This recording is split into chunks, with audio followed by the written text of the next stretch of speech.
In other news, El Al Airline said this weekend that it intends to file an official complaint against Jewish passengers aboard Flight 002 from New York City to Tel Aviv last week after they allegedly became violent with the flight crew. According to initial reports, religious passengers on the plane became irate when their flight was delayed so long that they wouldn't arrive before the Sabbath. But later accounts suggest that the trouble aboard El Al Flight 002 goes far beyond simple unhappy flyers. After most news outlets reported that violent religious passengers derailed a flight to Athens instead of Tel Aviv, some of the so-called violent passengers spoke out with some hard truths about the real experience aboard the plane.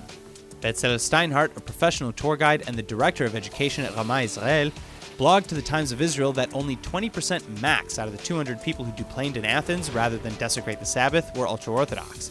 And he continued that he didn't see any violence, but rather disappointment, anger, and raised voices for sure.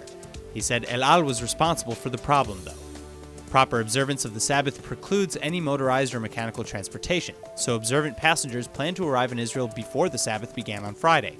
But the flight was delayed from the outset over 5 hours because the crew arrived late.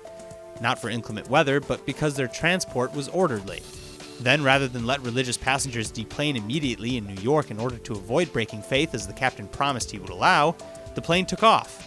Final reports showed that after 3 days' worth of delays and rude flights, passengers only today arrived back home.